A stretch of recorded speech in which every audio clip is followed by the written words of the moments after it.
छोटी सी गली में एक सेफ बिल्ली रहती थी। नाम था मिस्टी। मिस्टी को दूध से ज्यादा एडवेंचर पसंद था। रोज शाम को वो छत से छत पर छुपते छुपते घूमती। एक दिन उसने देखा कि सामने वाले घर की छोटी लड़की अन्या रो रही है। उसका फेवरेट रेड बॉल नाली में गिर गया था।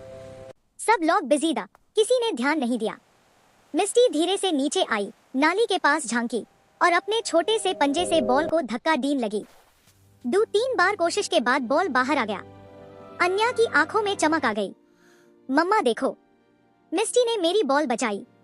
उस दिन के बाद मिस्टी को सिर्फ दूध ही नहीं, एक्स्ट्रा बिस्किट्स भी मिलने लगे।